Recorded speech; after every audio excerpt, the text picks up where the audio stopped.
여러분, 안녕하세요. 나가야 렛츠토크에 오신 것을 환영합니다. 저는 나타샤이고, 저는 닉입니다. 오늘은, 정말 NFT 역사의 어떤 시작점, 상징적인 프로젝트죠.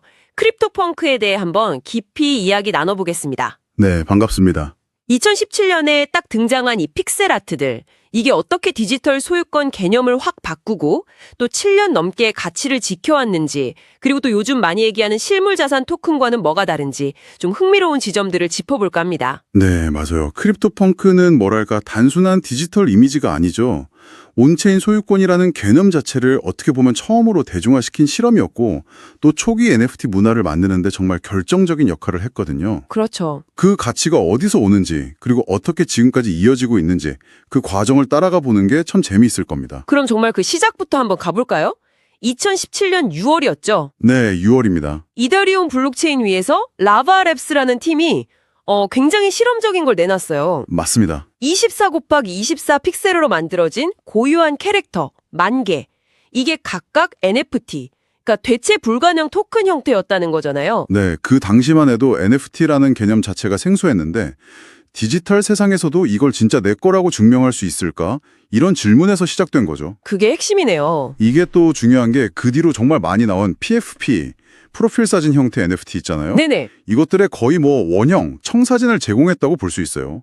그래서 NFT계의 비트코인이다 이런 말까지 듣는 거고요. 아, 그런 별명이 있었군요. 심지어 기술적으로도 좀 앞서갔던 게 지금 우리가 쓰는 NFT 표준 ERC-711 있잖아요. 네. 이게 공식화되기 전에 크립토펑크가 먼저 나왔어요.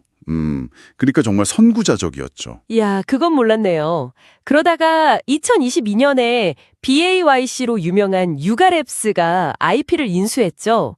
그것도 정말 큰 뉴스였는데. 네, 아주 큰 사건이었죠. 그 인수로 또 한 번 시장의 주목을 받았고요. 그 토크노믹스라고 하죠. 토큰 구조도 참 재밌어요. 딱 10,000개만 발행되고 절대 더 안 늘어난다. 네, 그 고정된 희소성. 그리고 라바랩스가 1,000개는 자기들이 갖고 나머지 9,000개를 그냥 원하는 사람들한테 무료로 나눠줬다는 거. 이른바 페어런치. 맞아요. 그 페어런치 스토리가 또 유명하죠. 그냥 공짜로 준 개념이라기보다는 당시 이더리움 가스비만 내면 누구나 민팅할 수 있었으니까요. 아, 가스비만 내면. 네, 이게 뭐랄까 커뮤니티 중심으로 프로젝트를 시작한다는 초기 웹 3.0 정신이랑 딱 맞아떨어지면서 엄청난 호응을 얻었던 거죠. 그렇군요. 그 결과로 지금 2025년 10월 현재 유통되는 건 한 9,994개 정도라고요. 네, 추정치인데요. 실제 소유자는 4,000명이 채 안 될 걸로 보고 있습니다.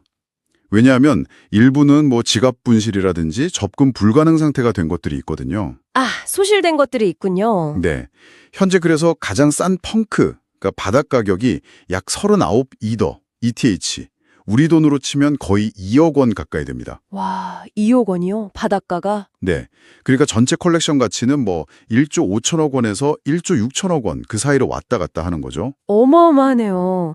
2021년에는 막 수십억 원짜리 거래도 있었다고 들었는데. 네, 있었습니다. 근데 그건 당시 이제 NFT 시장이 엄청나게 과열됐던 좀 예외적인 상황으로 봐야 하고요. 지금은 좀 안정화된 거죠. 그래도 대단합니다. 생각해보면 2017년에는 디지털 파일을 블록체인에 기록해서 내 지갑 주소로 이게 내 떠다 이렇게 증명한다는 개념 자체가 너무 생소하고 파격적이었을 것 같아요. 그렇죠. 그게 어떻게 보면 크립토펑크가 보여준 첫 번째 혁신이자 가장 중요한 사용 사례였던 거죠. 온체인 소유권 익명.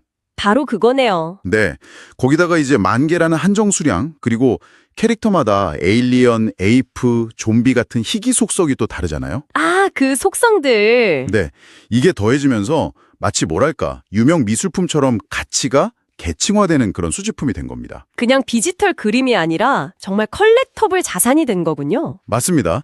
그러면서 이제 크리스티나 서도비 같은 세계적인 경매에도 등장하고 미술관에도 전시되고 위상이 완전히 달라졌죠. 네. 특히 제이지나 비자 같은 유명인사나 기업들이 이걸 사들이면서 이건 그냥 수집품을 넘어서는 어떤 상징이 됐어요. 나는 웹3 초창기부터 참여한 사람이다. 이런 일종의 오지 인증. 아, 디지털 신분증 같은 거군요. 그렇죠. 문화적 자본 같은 역할도 하게 된 거죠. 최초라는 역사성에 사회적 증명이라는 가치가 더해진 셈입니다. 쭉 흐름을 보면 2017년에 나오고 한동안은 좀 조용하다가 2020년부터 슬슬 2차 시장에서 주목받기 시작하고 네, 맞아요. 2021년에 비자 구매로 정말 확 뜨거워졌다가 2022년 유가랩스 인수 그리고 그 이후로는 시장 조정기에도 불구하고 크립토 펑크라는 그 이름값, 그 상징성 덕분에 가치를 계속 지켜온 그런 모습이네요. 네, 정확히 보셨습니다. 근데 이렇게 디지털 자체의 희소성이나 역사성에 기반한 가치와는 네, 좀 전혀 다른 접근법도 있잖아요. 네, 있죠. 바로 나가야 토큰 NGY 같은 RWA, 즉 실물 연동 자산 모델입니다. 아, RW, Real World Asset. 네, 금이나 부동산 같은 현실 세계의 자산을 담보로 잡고 그 가치를 디지털 토큰에 연결하려는 시도죠. 그러니까 크립토펑크가 온전히 디지털 세상 안에서 역사와 커뮤니티, 문화를 통해 가치를 쌓아 올렸다면 나가야 같은 RWA 모델은 현실 자산이 가진 어떤 신뢰도나 수익성 이런 걸 디지털 세상으로 가져오려는 거예요. 가치의 근본이 완전히 다른 거죠. 그렇군요. 정리를 해보면 크립토펑크는 그야말로 디지털 네이티브 희소성의 대표주자이고 그렇죠. 상징이지. 나가야 같은 토큰은 실물 기반의 신뢰를 디지털화하려는 시도의 대표적인 예시라고 볼 수 있겠네요. 접근 방식이 이렇게 다르니까 이걸 바라보는 사람들의 기대나 뭐 리스크 감수 성향 같은 것도 다를 수밖에 없겠어요. 정확합니다.